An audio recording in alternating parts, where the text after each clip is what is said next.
What is up, people? What is up, people? It is your boy MM2K back again with a very special SSC podcast. We don't have a lot of time, but we got so much stuff to go through. So I'm not going to sit here and babble and do all my song and dance with the wordplay. We're just going to go straight to the panel and get straight to the topics. So with no further ado, let me introduce to you today's power panel. First and foremost, let's start with my homie, Project Storm. Storm, what's going on, good friend?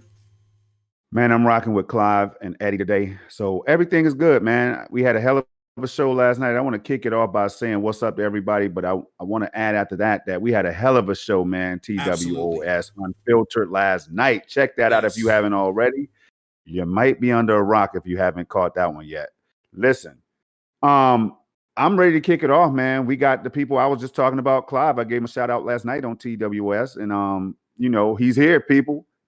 We're about to get right into it, man. I'm done. Absolutely. And our other co-host, our good friend, the co-host of TWS. That was a Super Tuesday yesterday. Our good friend Eddie Player One. Eddie, what is going on, my good friend? What's going on, man? Moss, Clive, chat. Yeah, man, it was a great episode yesterday, but we have some other stuff to talk today as well. Absolutely. And last but certainly not least, my spiritual advisor on all matters, Stadia. We had to bring him back for this one because we're going to have a grounded conversation opposed to, we're going to continue off what we talked about yesterday, which was a great grounded conversation yesterday, but there's a lot of stuff just floating in the air. And I thought of this person first and foremost to bring on the panel to help temper things down and bring things to a more realistic plateau. And that is my spiritual advisor to all things Stadia, Clive Linden. Clive, how are you doing, my friend? Yokoso. I'm doing well. You know, my head is constantly in my palm today, but I'm sighing a lot, but that comes with age. But with age also comes with experience and history, and hopefully I can bring some of that here today. Awesome. Just some friendly reminder. Well, first and foremost, before I go into anything else, shout out to the homie Calvin Morgan Sr. for becoming a Dose member. Thank you so much for the support. We appreciate you, good friend. And also, shout out to my good brother. I think he was live earlier today. I was scrambling, trying to get ready for this show and really couldn't catch it. But my good friend, the gaming advocate, also on that Super Tuesday, Chase, with the $25, he said, I can't stay long, but wanted to say, keep up the great work, MM and Project, as always. Don't forget Eddie and Clive, Chase.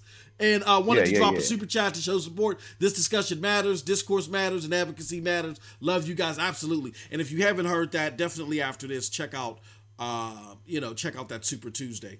To pay some bills real quick. Of course, today we got SSC Podcast that airs every Wednesday, 1 p.m. Eastern Standard Time. Tomorrow, I believe we're going to circle back with the whole panel. We should have the commission, which we cover all things gaming. That's going to be on the MM2K channel. So if you caught my live stream yesterday, my impromptu, that's where we're going to have the commission. Saturdays we have SML Podcast every Saturday, 1 p.m. 11 a.m. Eastern Standard Time. I'm sorry. 2 p.m. Eastern Standard Time, we have the Yang Beats Yang podcast co-hosted by Project Storm and Snow Bunny on Snow Bunny Gaming's platform. So definitely check that out every Sunday, 2 p.m. Eastern.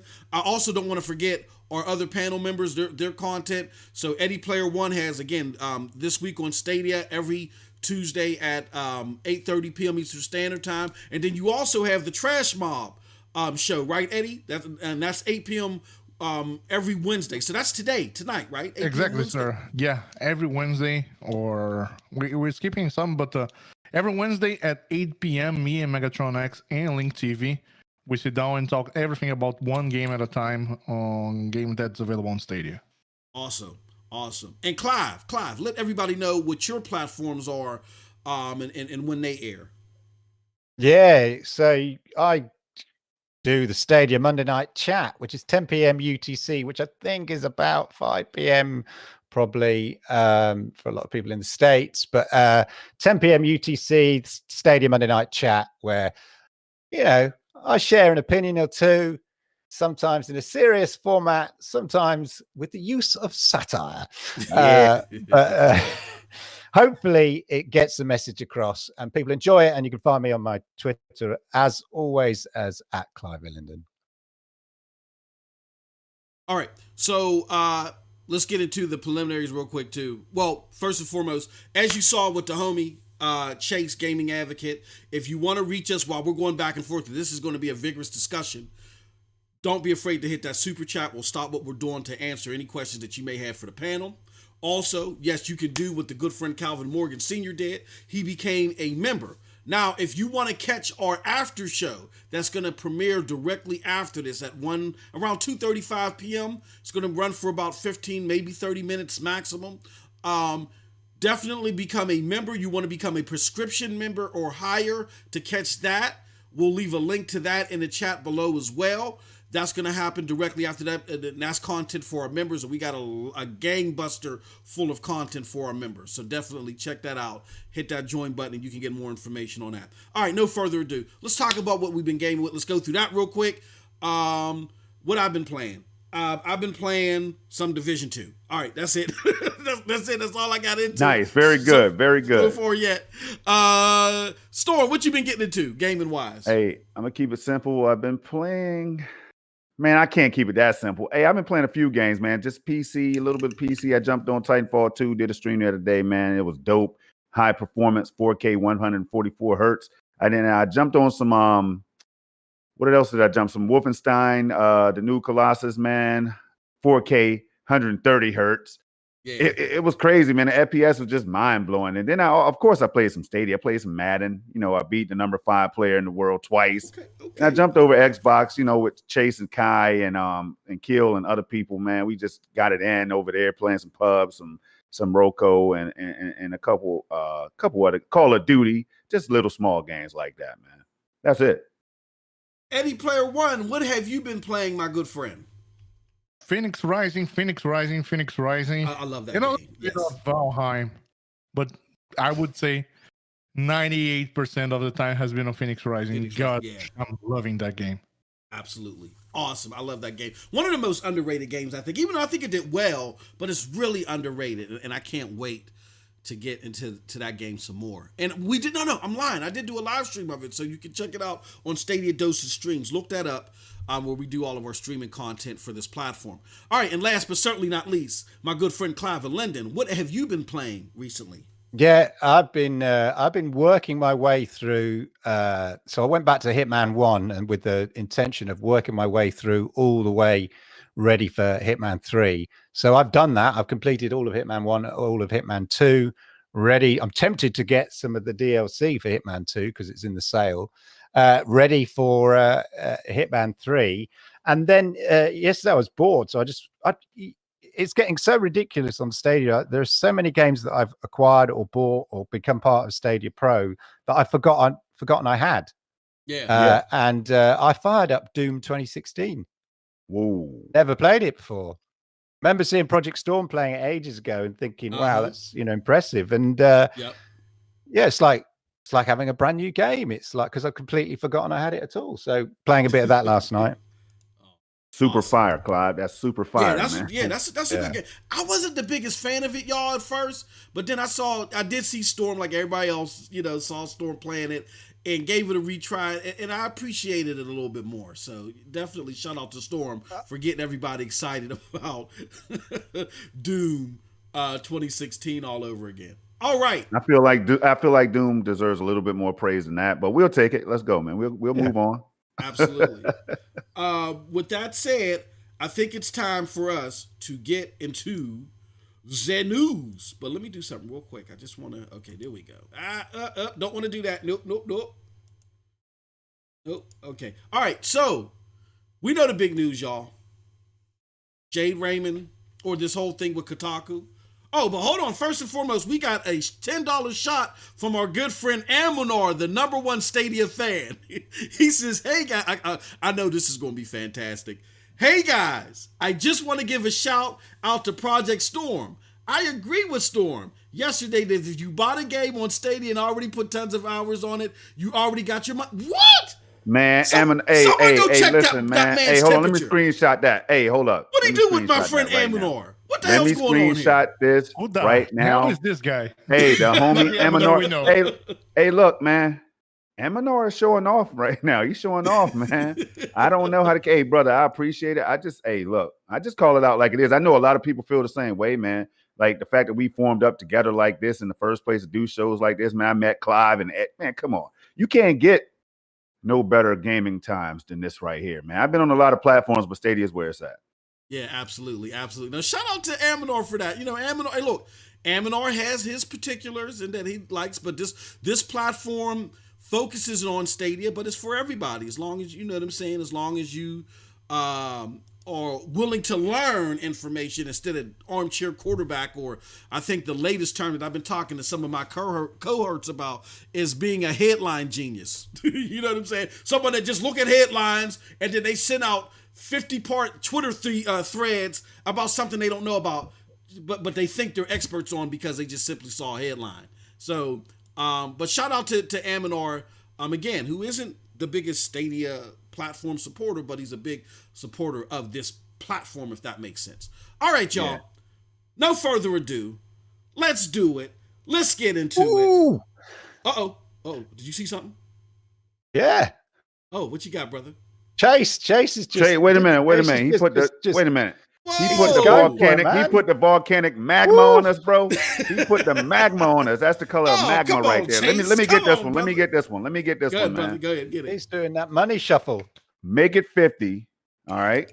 And y'all know what it is. That's 50 smackaroos, man. Because this is going to be a good and important conversation. Chase, you know it is, man. Hey, first of all, it was a good and important conversation last night. I know we got a limited time, but I got to give praise when it's due. Eddie Player One and you all put together a hell of a panel, man, a hell of a show for us to be a part of last night, man. And I feel like that was kind of like, hey, bro, we need to do it a little bit more, man. So this conversation needs to happen. There's so many people that's thinking different ways, but we're going to touch on some of that today, though. That's why we got these individuals that you see here rocking with us today. But let's jump into that. Absolutely. Well, 1 second. All right. Okay. So hold on. I lost my. Where the heck is that article at? There we go. All right. Now it's time to scenes. Let me show you something. Oh, it ain't working now. Ain't that a blippity blip? Well, you know how it goes, man. Come on, man. You thought it was gonna work? No, but okay. So Jade Raymond retweeted a tweet from the Kotaku article, which hit out of nowhere yesterday. The Kotaku article speaks to Stadia supposedly telling their employee, oh, shout out to Ray Sherrod with the $5. He said, Amonor just made me drop my coffee in my lap. I know. Golly. Ray, I feel you, man. So There was this article from, here we go, Aminor again with the $5. He says, I really liked the show yesterday. A lot of drama. I wasn't no drama. It was important conversations, man.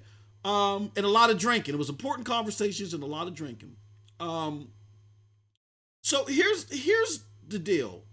Kotaku dropped an article where they talked about something that they discovered in regards to Stadia letting their employees know only like an hour before the rest of us knew that they were being let go. And that the week prior, they had sent out an email praising the same team that they let go, SG&E, of the work that they were doing. And dare I say the salacious way, y'all, that this article was put together. I'm not saying it's erroneous. I think that for the most part, it may be spot on in some ways. You guys may differ in that opinion. But in the salacious way that they done it, and I think there's evidence that they had this for a while and they held on to it for a Tuesday or a Wednesday when it's known that Stadia Good News comes out. I think this was all intentional. Nonetheless, there's a lot of issue and fervor growing over two things. First and foremost, why did Phil Harrison, Stadia, and Google handle things this way? And should they and could they have handled it better? And are they nothing but a bunch of slime balls? Is this indifferent from the rest of the corporate 500, Fortune 500 world? And secondly, what is this thing about Bethesda? Them not wanting to do first party studios because Bethesda was purchased by Microsoft. There's a lot of definitive talk about that, and I'm not so sure that I agree with it. But we're going to start with the first part first. Before we talk about Jade's involvement in this, just talk about the story altogether. What do y'all think about, and whoever wants to grab this first, what do y'all think about everything that happened with, how can I put, with Phil's involvement? What do y'all think about that? Do you think that Phil maybe should have handled this better? He could have handled this better? He's a slime ball. What? Who wants to grab that first? Who's guilty in this equation? I'll go. I'll give it a go here. Okay. So the question is, could I imagine an email from senior management going, a couple of weeks before the announcement going, great work, guys, loving what you're doing. Mm-hmm. And then 2 weeks later, a all table, all round CC'd email coming around going, okay, we're changing our strategy. Unfortunately, this means we're closing down the studio, blah, blah, blah. Right? And everybody going, but last week we got this email saying, you loved our work. Could I imagine that scenario? Is it shocking in terms of it actually happening? Could I imagine that from my experience? Absolutely, I can imagine that. When a company is going through change management, which is sort of HR talk for redundancies or re-strategizing, which is clearly what's happened. Conversations of very kind of senior Google level, Alphabet senior management level was probably had over December. And a decision like this, you've got to think about the timings. Okay, a decision to make redundancies or close a department, whatever, needs to be done within the financial year that you're talking about. Because one of the key purposes of doing that, of closing something down, is to get it off your books for the following year.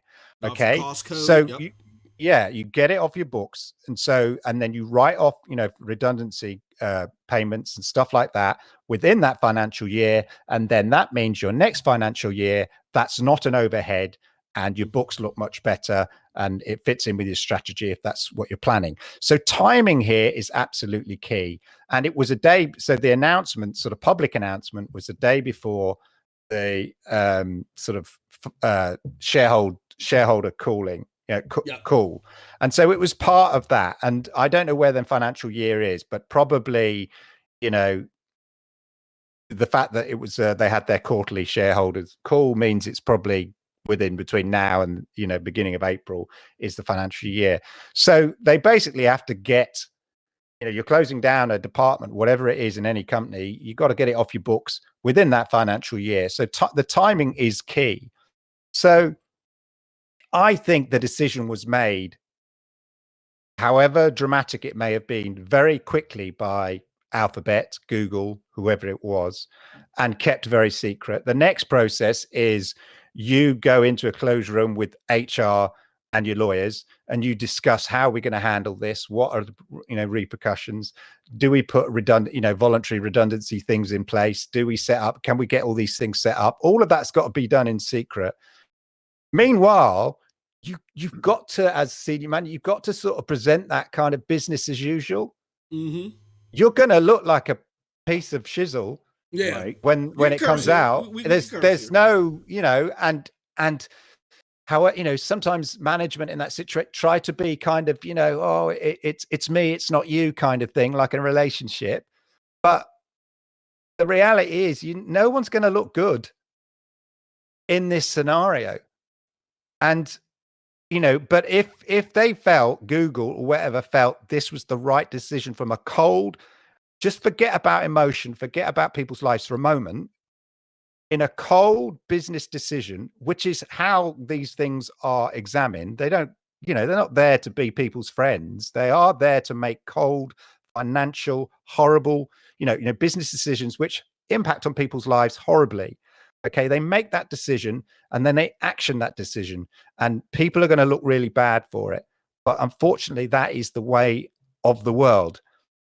So then you get people, who are on the sharp end of that. And then they're asked, what do you feel about it? Well, they're going to feel pretty hooey about it. Right. What do you feel about the senior management who put you through this? Well, you're going to think they're a bunch of, dicks, aren't you? Right. Of course you are. So if you're a media outlet looking to kind of find a story, there's your story, and it will be backed up by every 100. There's 150 employees, bless them, who are having to change their lifestyle in some way, either get moved to do something perhaps they didn't want to do, or an opportunity is opened up for them, but they had a moment of anxiousness thrown upon 150 them. Employees are easy to contact. Either you find them via Twitter or via LinkedIn. And I bet out of that 150, you're not going to find one that goes, "Oh no, it was a great decision. Yeah. This is perfect. Yeah. Oh, perfect. I totally agree with them. Yeah, exactly. Yeah. So that there's no sugarcoating it. Okay, where people's lives are involved, it's horrible. Okay, and management will always look horrible, and and their actions and all that kind of stuff. And there'll be plenty of people to slag off management for doing it. And it is horrible when you build up relationships within work and then you're the one that has to go, by the way, I've got to let you go. You're going to look a dick. You say, well, you were my mate last week. You were encouraged on my work last week. And now it's business. It's horrible, but it's business. But that's the situation is. And I'm surprised that people are jumping on this as though it's a surprise, or as though somehow senior management somehow don't look good or are perceived to have acted in a kind of dicky way. No sugar Sherlock, you know what I mean? Of course they have, but unfortunately that is life. It goes on. I'm sorry, go ahead, Clive, finish. No, I'm just saying it's especially within the gaming industry, unfortunately, it happens. And those are people going, who always hold up Xbox as a banner, then I would strongly suggest you go and read the history of Microsoft Games and Microsoft Game Studios. It is a series of acquisitions, setups, closing down, moving, closing down, acquiring, selling. It's over 20 years. It's just been a process of that. They've set things up, they've acquired things, they've closed them down, they've moved them to different locations around the world. That's unfortunately the nature of business. It's horrible to be part of it, to be in that whirlwind, to be in that tornado. But unfortunately, it's a fact of life. Yeah, that's what's surprising me. And whoever wants to pick this up after, it's real quick. What's surprising me is the calls for Phil Harrison to be let go because of this. Like Phil orchestrated this. Like, and the I wanna reason why talk it's about surprising to me is not because I think that the act is okay. You know what I'm saying? It's the crappy part of being a Fortune 500 senior VP or whatever. But what surprises me is how disconnected, and I don't mean this in a mean way, but how disconnected many people are that this is the norm in the Fortune 500 world. Your legal department scripted to Phil once this is approved. Once you go and say, hey, look, we've made the decision. We got to let these people go.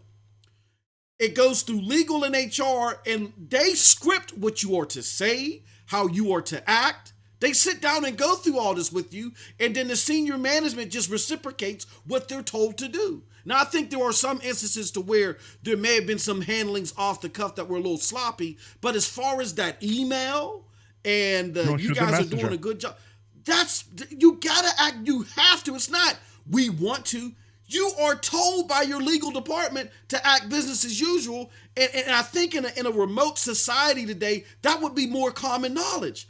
But why am I confused? Why is it not so common knowledge that people think that this is something that's just tethered to Google? I'm surprised about. But who wants to pick this whole subject matter out or tackle that? Go ahead, I'll pick it up, and I'm gonna jump right into it and say, man, we can have Don Matrick or we can have Phil Harrison. Shit, I'm going for Phil Harrison all day. Here's the deal. All right, my wife, right? She's trained to be a CFO of this company, right? She's always been in accounting and all that stuff, right? And one of the toughest things that she ever has to do is lay somebody off or let somebody go. Mm-hmm. And it's never her decision, y'all, to let this person go. She's being told by the higher ups, get them out of here. We don't want to hear it. You know what I'm saying? Mm-hmm. And then she had to sit down and have that conversation, y'all. You know how it is if you've ever lost a job. I know I have. Shit don't feel good at all. So, I'm sitting up here now, and you know damn well Phil Harrison is not just making this call on his own. Hey man, we got to shut this thing down. We didn't crunch the numbers correctly, so we got to shut all this down now, like ASAP. Shut it down. We got to shut it down. That's not how it goes, y'all. Man, people know this, Clive. You know what I'm saying? They know this already, man. But it's just like, hey, when you start here, and I'm not mad at the people that says Phil Harrison had to go. Shit, people were saying Phil Spencer had to go, and I defended Phil Spencer. You know what I'm saying? So it's not like let's just keep Phil Harrison around because he's the best for Stadia. Nah, it's because this man has a history or whatever. But Clyde, what were you going to say? Well, I was going to say, yeah, talking about Phil Spencer, Phil Harrison, both worked at Microsoft Studios, both acquired studio. Were there when the studios were acquired. Both were there when studios and sections was shut down. Both each had a part in those things.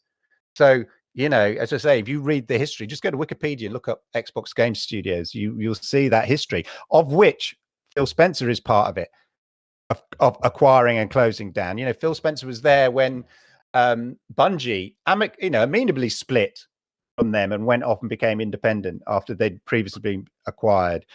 Phil Harrison was there when studios were acquired and equally other studios were closed down.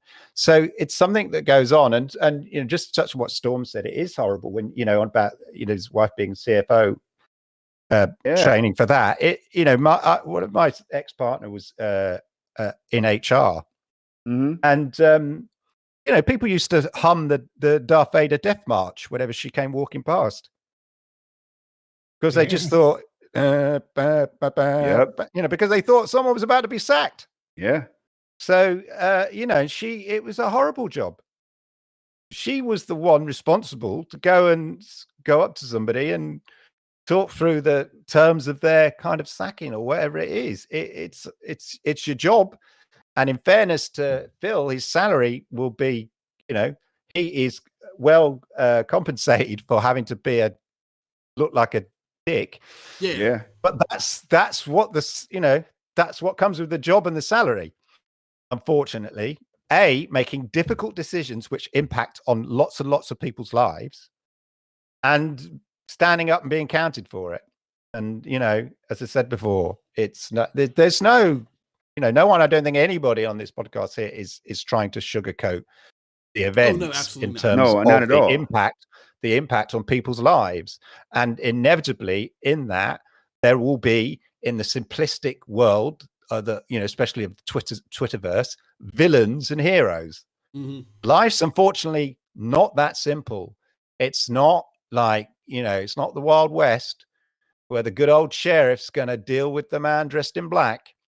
Life's more nuanced than that. Life's more complicated than that.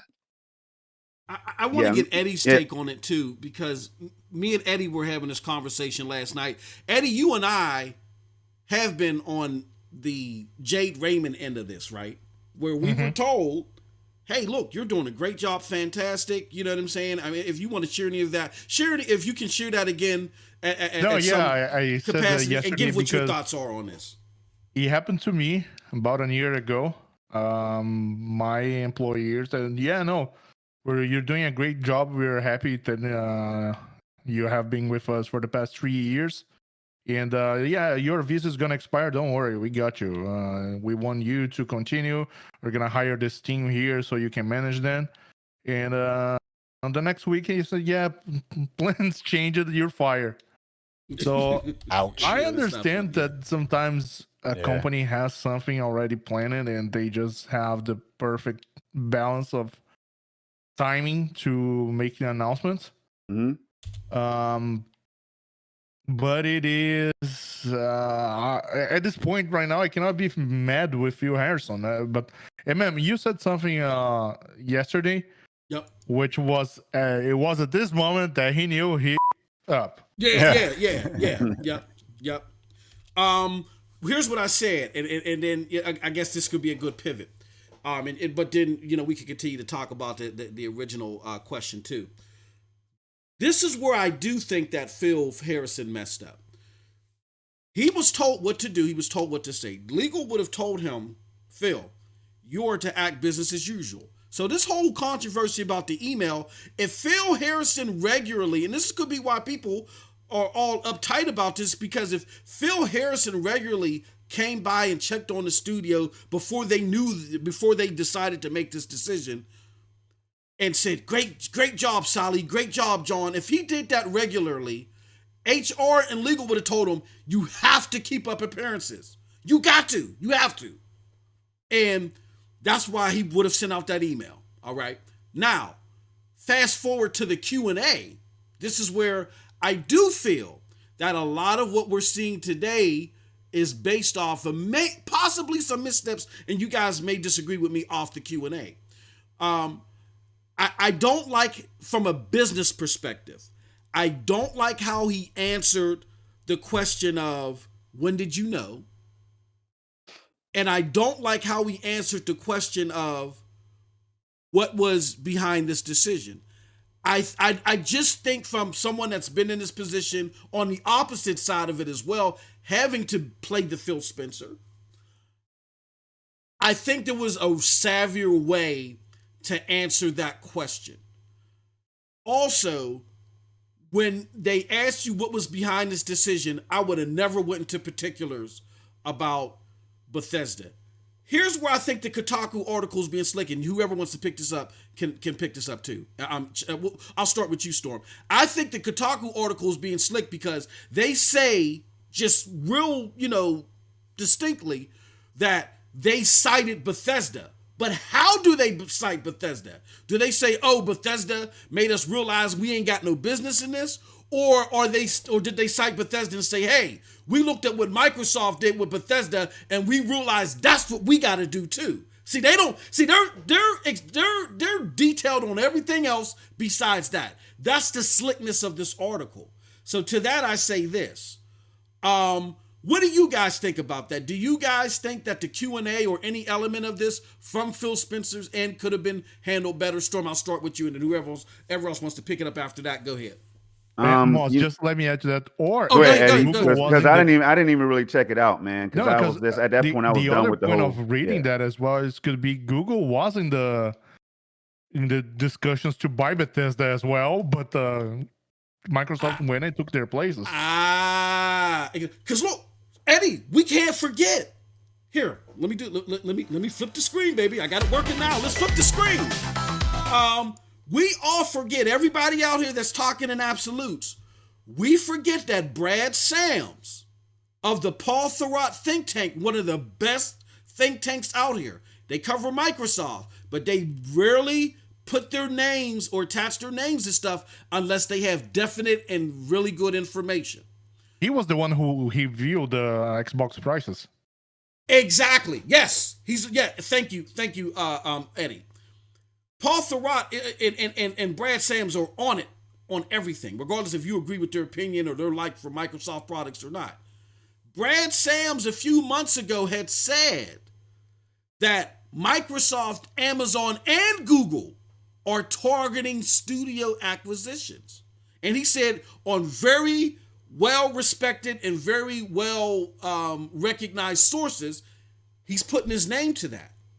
So who's to say that this wasn't a free up of resources for that effort? And that's why I say all these people that are headline geniuses that says, oh no, Microsoft scared Google and that's why they're stopping to compete. No. You're not looking at this from 5,000 feet. But who wants to pick that up? What do you think about that, Storm? Why would that even be the case is what I'm asking you. Yeah, why exactly. would that even be the case? Why would that even make sense to people, man? I don't know. Like, I mean, Stadia is on a whole nother path than Xbox right now. Yep. So all people would need to do is do a little bit of research to know what the hell is going on. You know what I'm saying? And why would I'm not going to use all right. So I'm thinking about this this ship or whatever. You know how people always make the analogy or whatever, or the comparison to a sinking ship and all that, right? Mm-hmm. So I'm thinking, imagine there's a ship called the Storm Encyclopedia Britannica, some shit like that, right? Just imagine that for a minute. But I done messed around because I'm drinking Old Milwaukee and I hit an iceberg, right? Scraped the iceberg, and now my ship is leaking a little bit, right? There's water all just coming into the ship, pouring into it. So I can either tell the crew right now, hey, look, man, we got to patch this thing up, or we can keep on going on the path and go right, try to get to the destination, right? So we know what's going to happen if we don't make changes. The ship is going to sink. So at some point, there's no good way to say what Phil Harrison had to say or whatever the case was. So we got to go back to that moment because look. They had to make that move first of all. So we can't forget all about the comparison to Xbox and all that. That's just crazy, man.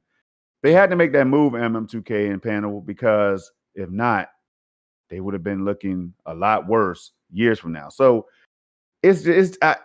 man, I don't even want to speak on it right now. I want to leave it at that because I might say the wrong thing today, man. No. I might say the wrong damn thing, and then I got to come back and apologize, man. But go ahead. No, we're having a grounded conversation. Who wants to pick up after that? So I think Eddie makes a good point there, and the thing is that what we're getting. So clear, as ever that what happens with these things, because I've been through them, but again, on both sides of these things, there is a Q&A session with the employees, and they'll ask the questions, and a few kind of key elements have been quoted to Kotaku, but we don't know the context of those elements. So it could be, so Eddie's perfectly right in kind of making those assumptions. Given that information, that seems a fair enough assumption why it was mentioned. An alternative may be as an example of how difficult it is to build an in-house studio yourself. Even Xbox finds it difficult. Yes. Hence, they go and acquire someone like Bethesda. Thank you. That's your quote, ladies and gentlemen. Without the context, to me, that would make perfect sense. Could I see expressing it in this way? Another point is look at Amazon. Yeah, it is difficult. There are plenty of examples where, to tie it into what Storm says, so we have a choice now. We either fix that leak to make the boat seaworthy to get to our destination, or we just ignore it and keep plying on there with the hope that somehow things will work out. Yeah. And whatever. And Clive. And then in an hour or two later, we'll find that shit at the bottom of the ocean. You know what I'm saying? Yeah. That's what we'll do. And we keep plowing out people, because the people not even on the boat are cheering us on. Keep going. Don't stop. Keep going. Even though it's our lives at risk. But go ahead. I'll continue, Clive. Yeah, I'm just saying, mean, people say, as I say, if you look at, I was curious about the reason I looked up Xbox Game Studios today was because I was curious about how they started, how they started it, and it was mostly from acquiring studios, not building a studio from scratch. It was about acquiring, and the reason you acquire studios is because the development experience is already there. You're buying that experience, that culture within that development team, and to bring it on and then bring it under your umbrella.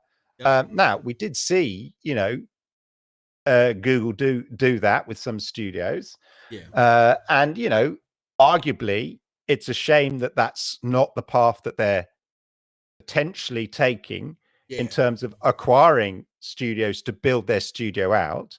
But I felt they probably felt at the beginning, in retrospect, maybe wisely, maybe not so wisely, that because it was a brand new concept, this kind of native cloud gaming, that they felt that they, should have the expertise in-house entirely and build it out from there. Whereas ultimately it's about games. And as we've quoted before about, clearly this is all from, or mostly probably driven by the impact of Cyberpunk. And, people just want the games. So then it comes down to development, not necessarily the tech per se, i.e. building brand new tech to take advantage of the native cloud gaming, but about building that development culture. And that takes a long, long time. And that's why, say, Xbox have traditionally acquired it. That's why Sony acquires studio, because you're acquiring in that culture to build out the games, which Stadia have clearly found are the most important things: games. And so their strategy, it's a shame that they're not sort of, as I say, they didn't acquire studios and start on that basis. I mean, I know they have acquired some, but as a kind of a sort of a starting point, rather than sort of set up two separate studios. By all means, sort of have a team that acquires the studios in, does the diligence on them, and then brings them in and then builds out the team that way. But to set up two studios was quite a bold move, and I get why everyone was excited. Everyone was excited about it, and clearly the numbers. And Clive, also remember that there was rumors of a studio in Japan and a studio in London. In London, yep. I mean, it's a classic ambitious overreach, and it happens. And what happens when the numbers don't add up? Okay, clearly, Stadia have probably, and again, I'm making assumptions here, and it's not based on facts, but I think we get a sense that the numbers haven't panned out necessarily as well as Stadia had projected in order for them to make the calculations about setting up their own studio. Does that mean Stadia is dead? No. It means you rethink strategy in order to sort of sharpen up the project, refocus to get to the targets you need to get to, if circumstance means that you're not hitting those targets. If it's straightforward, you're not hitting the targets completely, missing them an absolute mile, then you just go, oh, hands up, it's no good. But clearly the Cyberpunk impact has shown them the direction. Yeah. And that's clearly the strategy that they've taken. And it happened very quickly, as I said, because of the timings required for to not have in-house studios on their books in the subsequent financial year. So with all this, because if you search social media and you look everywhere, this is bubbling up today. So the question will be, how much legs does this have? I was doubtful of it when it was a story about how Stadia treated their devs, but now it's become a story of Stadia afraid of Microsoft, or they give it up, you know what I'm saying? So I think that's helping to give it legs. But with that being said, with where Stadia's at right now, and I'll start this question with Eddie, Storm, and then we'll close out with Clive. What do you guys think Stadia's best foot forward is with all this? Do you think they just ride it out, let it fizzle out? They got to say something. What's the case? What do you think? Start with you, Eddie. They just need to continue bringing the games, man. Yeah. Because they said we are not focusing on our first party anymore. So I know that there are some cool features that it's awesome for us, which are content creators, and we want to engage with our communities. But for the general population, you just need to bring the games. And if you're saying that you're gonna do so by closing your studios and focus on that, start to show that. You already starting with Outriders coming day and date with a Stadia exclusive feature. Just continue. We have some other big games coming in this year. Usually the big games comes on the second half of the year, but from today already start to think every single banger that's gonna be available on PlayStation and on Xbox needs to be here. If it's exclusive, it's exclusive, but everything else it needs to be here. Gotta be here. So it is the way that the gamers will take the platform serious. Yeah, no, I agree that the only way to shut this up because they just want to attack. I mean, until Stadia starts providing numbers, the Daddy Device warlords will not stop. So until Stadia can say we made 40 million, we own 40 million homes, something that can be bumped up against their competitors, this is not going to stop because they want this to die out.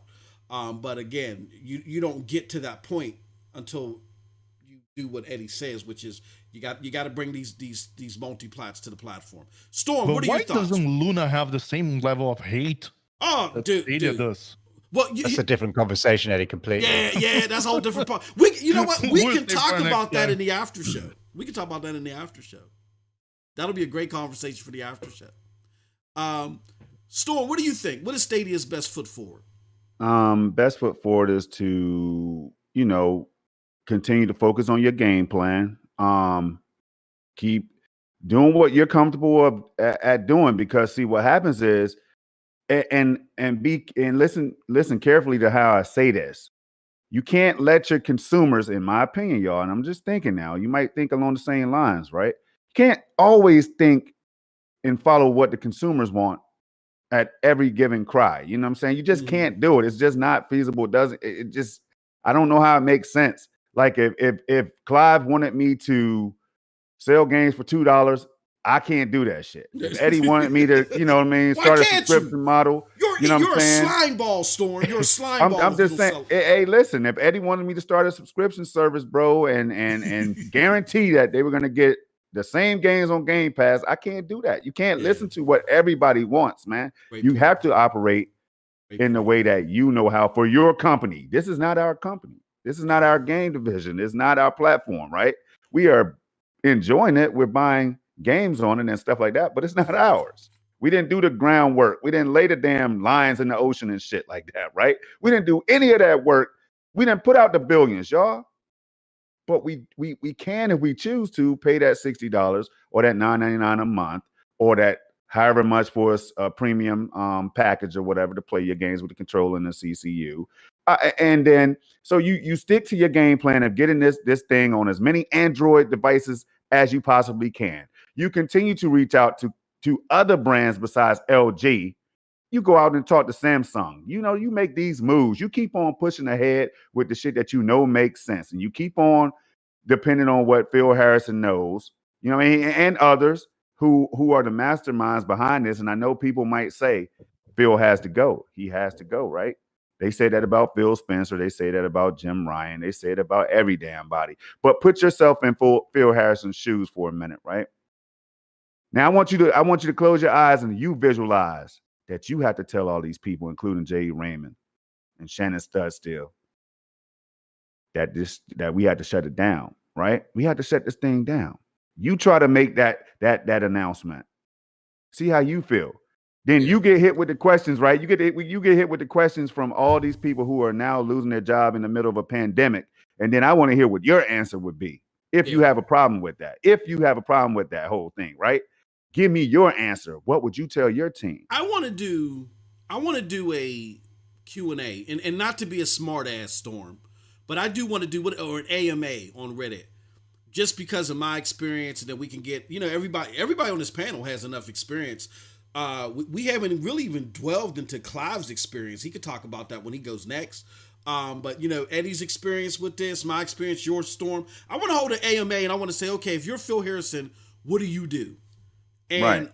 I want to laugh at the responses and say, nope, you get fired because of that. Nope, you actually get sued because of that from Google. Nope, you know what I'm saying? Like, the disconnect leaves a stench.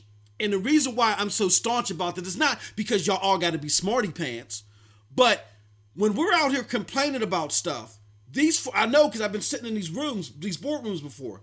When you complain about stuff and it's incoherent, the Fortune 500 companies ignore your ass and say they don't even know what they're complaining about. On with the next.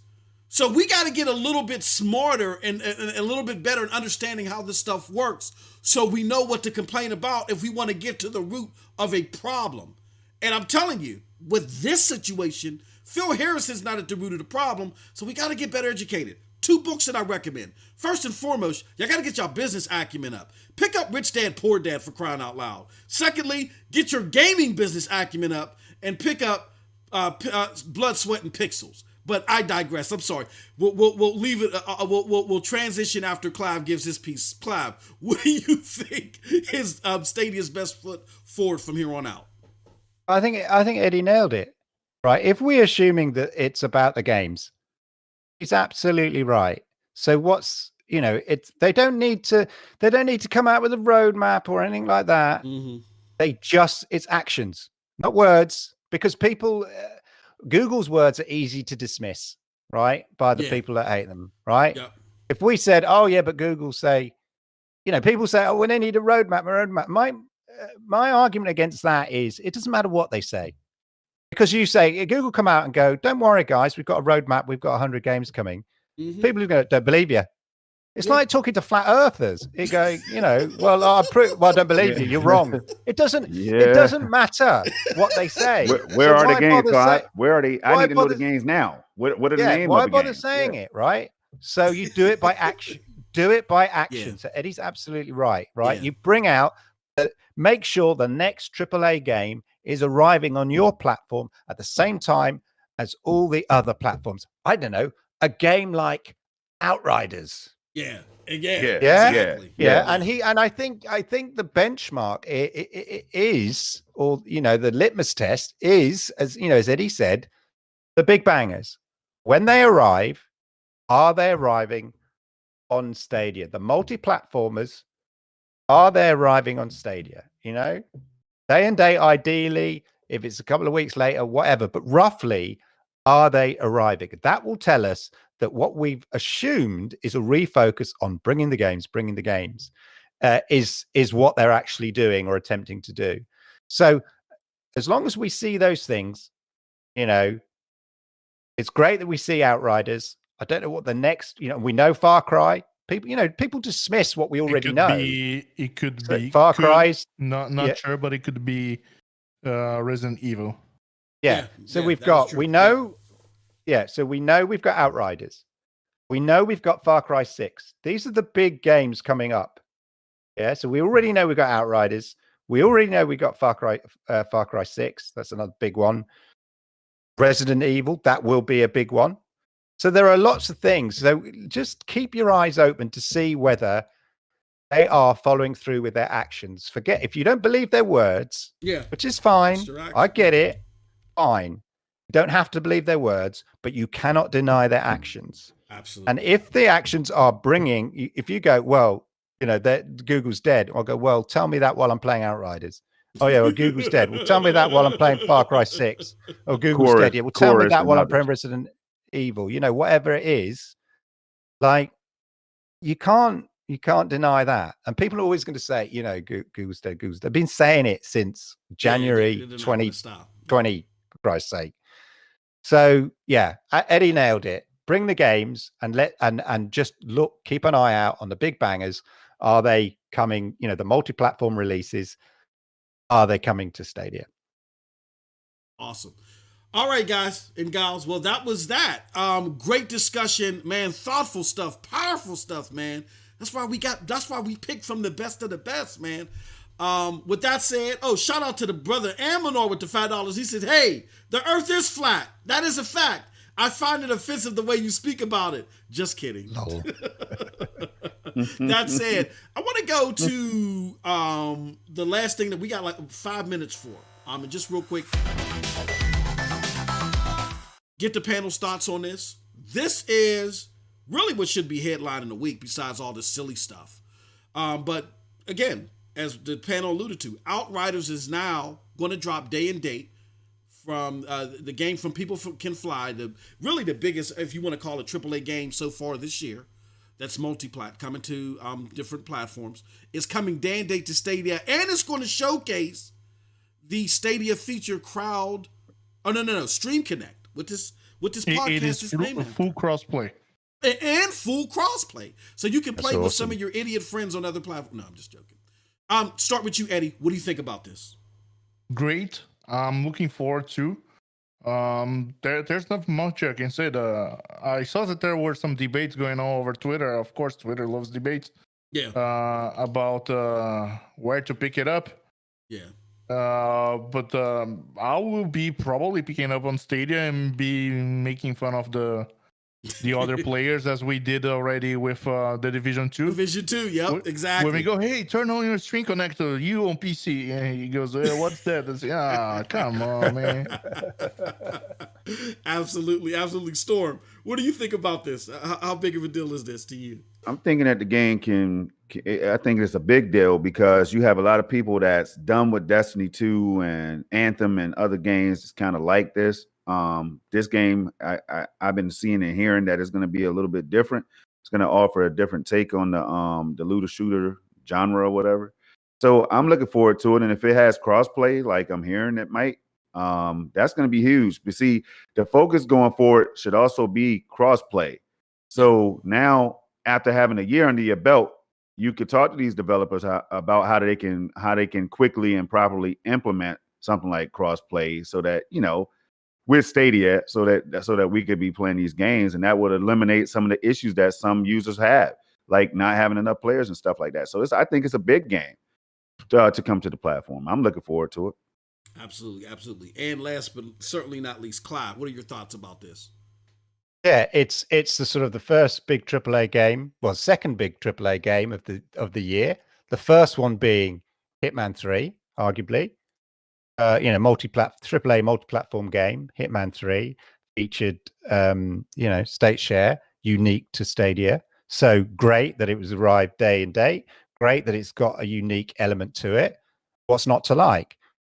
Outriders coming day and date with the other platforms. Cross save, cross play, plus Stadia unique features.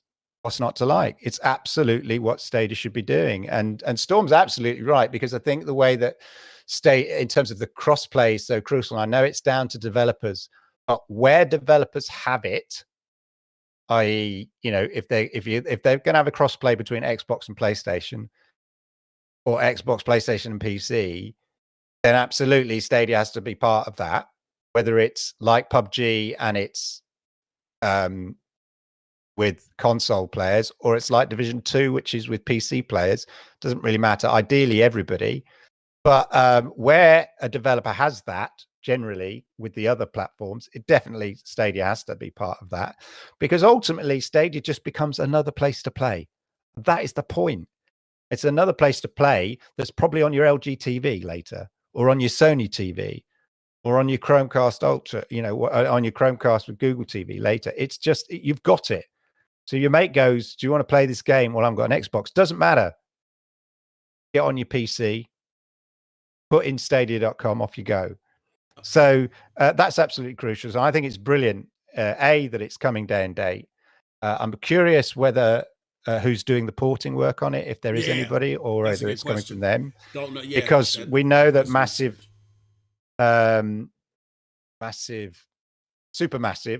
did the Little Nightmares one.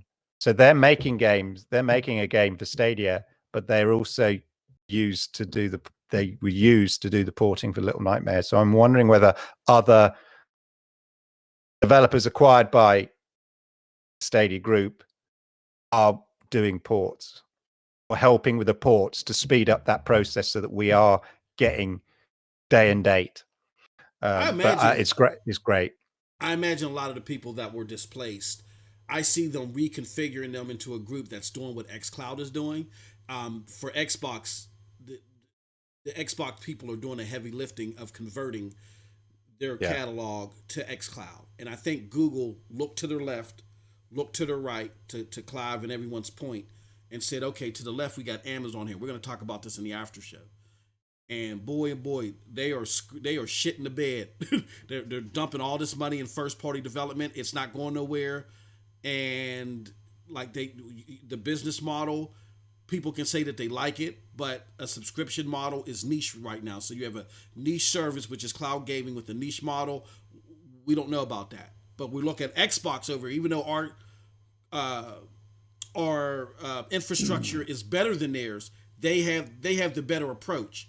They're doing all the heavy lifting for their clientele. Maybe that's what we should do, and maybe that's what they're going to do as well. So kudos to Google understanding they bit off more than they could chew. Just hopefully, I agree. They just got to put their head down and do the hard work and prove people wrong in actions. With that said, we're going to close out for our audio listeners, even though we got links for our YouTube listeners, but for our audio listeners, just so you're aware, this podcast becomes live every Friday for audio listeners.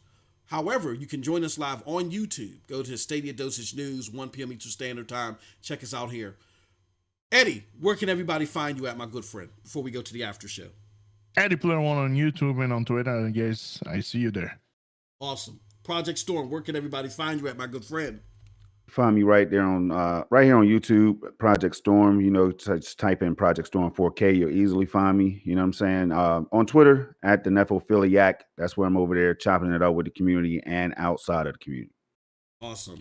And Clive, once again, where can everybody find my spiritual advisor? We had to have you today. Where can we find you at? Yeah, you can find me at Twitter at Clive Illenden and my YouTube channel, YouTube/Clive Illenden, Kelsa Priest. You can find me there. Awesome. With that said, thank you everybody for joining. We really appreciate your support.